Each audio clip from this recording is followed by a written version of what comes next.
Open કરશું એટલે user wise આપણે આઈડી અને પાસવર્ડ સેટ કરેલા હશે.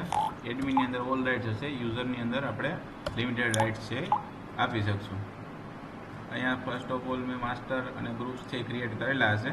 અહીંયા ગ્રુપ્સ છે, જેટલા મારી પાસે ગ્રુપ્સ છે એનું લિસ્ટિંગ છે અને એને વાઇઝ છે એની અંદર આઇટમ છે. માનો કે બ્રેકફાસ્ટની અંદર જે આઇટમ્સ આવતી હોય એના કોડ, એના રેટ અને એનો ગ્રુપિંગ છે અહીંયા આપણે સેટ કરેલું હશે કે ભાઈ આ ગ્રુપની અંદર છે એ આટલી આઇટમ આવશે અને આ એનો છે એ રેટ છે. ઠીક છે. ડિફાઇન કરીને જ્યારે એન્ટ્રી કરવા જાવ ત્યારે બિલ એન્ટ્રીમાં જવાનું. અહીંયા ટેબલ નંબર, કેપ્ટનનું નામ, આઇટમનો કોડ અને નામ વાઇઝ બે રીતના છે હું સર્ચ કરી શકીશ. માનો કે મને કોડ ખ્યાલ નથી તો અહીંયા છે એ હું એનું નામ સિલેક્ટ કરીશ. બાકી તમને મને કોડ ખબર છે એટલે અહીંયા હું ડાયરેક્ટ કોડ નાખીશ. અહીંયાથી છે એનું ઓકે. એક ઓર્ડર કમ્પ્લીટ થશે એટલે F2થી સેવ કરવાનું, એન્ટર આપવાનું. પછી કોઈ નવો ઓર્ડર આવે તો એનું છે અહીંયાથી રીઓર્ડરિંગ તમારે લેવાનું. F2 કરશો એટલે સેવ થશે. પછી પાછો ઓર્ડર આવે તો એ સેમ ટેબલ નંબર નાખી અને અહીંયાથી એની નવી આઇટમ છે એ નાખવાની. તમને કોડ ખ્યાલ હોય તો કોડ ડાયરેક્ટ કરશો તો અહીંયાથી થઈ જશે, F2થી સેવ થશે.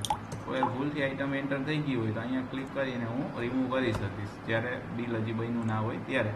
પછી જ્યારે એનું કમ્પ્લીટ થઈ જાય અહીંયા એને ડિસ્કાઉન્ટ આપણે આપી શકીએ. કોઈને GST વાળું બિલ જોતું હોય તે આપી શકીએ. ગેસ્ટનું નામ લખી શકીએ. અહીંયા સેટલમેન્ટમાં cash, credit card, debit, credit card, બરોબર છે, બધા મોડ છે આપણી પાસે છે.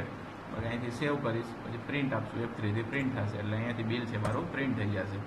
અહીંયાથી હું આની જેવી PDF જનરેટ કરી લઉં ત્યારે ટેબલ્સ ઉપર.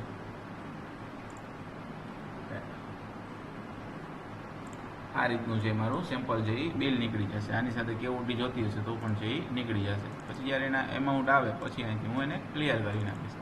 F2 F3થી પ્રિન્ટ થશે અને જેવું પ્રિન્ટ થશે એટલે અહીંયા રેટ થઈ જશે. પછી જ્યારે પૈસા આવે ત્યારે અહીંયાથી ક્લિયર. અહીંયાથી રીપ્રિન્ટ વાર કાઢવી હોય તો અહીંયાથી છે એ હું રીપ્રિન્ટ કાઢી શકીશ. પછી એના ઉપરથી અહીંયા મારા છે એ રિપોર્ટ જનરેટ થઈ જશે. ડેઇલી રિપોર્ટ્સ છે.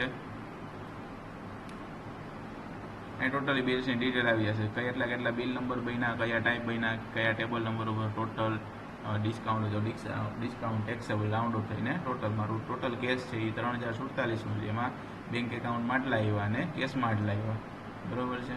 અને કાર્ડ થયું છે એની નીચે ડિટેલ્સ આવી જશે. પછી મારે આખું છે એ મંથલી સેલ્સ જોવો છે કે આખા જુલાઈનું મારે જોવું છે તો 1 થી 31 તારીખનું અહીંયા છે આપી શકે છે. એટલે એક દિવસ વાઇઝ મને ટોટલ સમરી મળશે કે ભાઈ આ 6 તારીખ, 7 તારીખ, 13 તારીખ એ પ્રમાણે.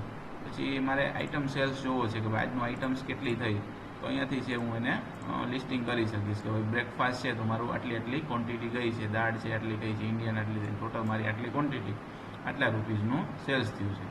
પછી એના ગ્રુપ વાઇઝ પણ હું ફિલ્ટર કરી શકીશ. બ્રેકફાસ્ટ ખાલી જોવો છે હું ખાલી બ્રેકફાસ્ટ જ છે અહીંથી હું ફિલ્ટર કરી શકીશ કે ભાઈ મારે બ્રેકફાસ્ટનું જોવું છે તો ટોટલ ક્વોન્ટિટી કેટલા રૂપીસનું થયું. એ જગ્યાએ કોલ્ડ બેવરેજીસ જોવા છે તો એનું લિસ્ટિંગ હશે તો એ આવશે. પછી એને મેં મોડિફાઈના રાઇટ્સ આપ્યા હશે તો એનું મોડિફાઈની હિસ્ટ્રી પણ છે એ જનરેટ થઈ જશે. પછી અહીંયા ચાર્ટ્સ આપ્યા છે કે ભાઈ મારે મંથલી છે એ કમ્પેરિઝન કરવું હોય તો ગયા મંથનું કેટલું હતું, આ મંથનું કેટલું હતું. એમાં છે એ બાર ચાર્ટને પાઈ ચાર્ટ વાઇઝ પણ હું કરી શકીશ. અહીંયાથી છે આઇટમ વાઇઝ આપણે કે કઈ આઇટમ છે મારી કેટલી જાય છે તો આના ઉપરથી આ ગ્રુપ્સની આઇટમ છે એ ખ્યાલ આવશે. એટલે બાકી અહીંયા સમરીમાંથી આપણે ફિલ્ટરેશન આપ્યું છે ભાઈ ખાલી કેશ બિલ જોવા છે, ક્રેડિટ કાર્ડવાળા બિલ જોવા છે, ઓલ બિલ જોવા છે. અહીંયાથી છે હું લિસ્ટિંગ કરી શકીશ, બરાબર છે. જ્યારે બંધ કરશે ત્યારે એક્ઝિટ એન્ડ બેકઅપ.